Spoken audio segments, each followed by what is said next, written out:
प्राचीन भारतीय इतिहास। इसी क्रम को आगे बढ़ाते हुए आज हम बात करेंगे विदेशियों के वृत्तांत की, जो कि प्राचीन भारतीय इतिहास से संबंधित रहे हैं। इनमें विदेशियों के वृत्तांत को 3 वर्गों में रखा जा सकता है: यूनान, रोम के लेखक, चीन के लेखक और अरब के लेखक। यूनान रोम के लेखक हेरोडोटस और टीसीएस सबसे पुराने यूनानी इतिहासकार थे। इनकी रचनाओं में कल्पित कहानियों को स्थान दिया गया है। मेगस्थनीज चंद्रगुप्त मौर्य के दरबार में सेल्यूकस का राजदूत था। इसने इंडिका की रचना की। इसमें मौर्यकालीन समाज और प्रशासनिक व्यवस्था का स्पष्ट विवरण मिलता है। पेरिप्लस ऑफ द इरिथ्रियन सी एक अज्ञात यूनानी लेखक की रचना है। टॉलेमी ने ज्योग्राफी की रचना की, जिसमें भारत के भौगोलिक परिदृश्य का विवरण मिलता है। प्लिनी ने नेचुरल हिस्ट्री की रचना की। इसमें भारत के विभिन्न पक्षों का उपयोगी विवरण है और इसकी रचना पहली सदी में हुई थी। स्ट्रेबो एक प्रसिद्ध यूनानी रचनाकार था, जिसने मेगस्थनीज के विवरण को काल्पनिक माना है।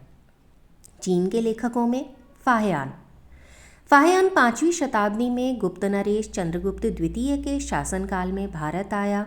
उसने भारत में बौद्ध धर्म की स्थिति का विवरण दिया। साथ ही उसकी रचना में तत्कालीन समाज और संस्कृति का बहुत ही सुंदर विवरण मिलता है। ह्वेनसांग हर्षवर्धन के समय में 629 ईस्वी के लगभग भारत आया था और यहाँ पर लगभग 16 वर्षों तक रहा। उसके यात्रा वृत्तांत में तत्कालीन राजनीति के साथ साथ भारतीय रीति रिवाज, शिक्षा पद्धति, इनका वर्णन मिलता है। इसका भ्रमण वृत्तांत CU की इस नाम से प्रसिद्ध है। इत्सिंग 7वीं शताब्दी के अंत में भारत आया था और इसने विक्रमशिला और नालंदा इन विश्वविद्यालयों में रहकर बौद्ध धर्म का अध्ययन भी किया था। अरब के लेखक सुलेमान 9वीं शताब्दी में भारत आया। उसने पाल तथा प्रतिहार शासकों के बारे में लिखा है। अल मसूदी 914 ईस्वी से 943 ईस्वी तक भारत में रहा। उसने राष्ट्रकूट शासकों के साम्राज्यवादी विस्तार का विवरण दिया है। अल बरूनी का वास्तविक नाम अबू रिहान था। उसने तहकीक ए हिंद या किताब अल हिंद या किताब उल हिंद की रचना की थी।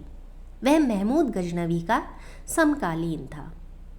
अल बरूनी ने संस्कृत भाषा का अध्ययन किया और भारतीय समाज का विस्तृत विवरण अपनी रचना में दिया।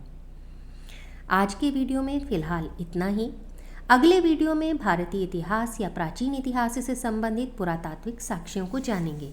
आप लगातार साथ बने रहेंगे। नमस्कार।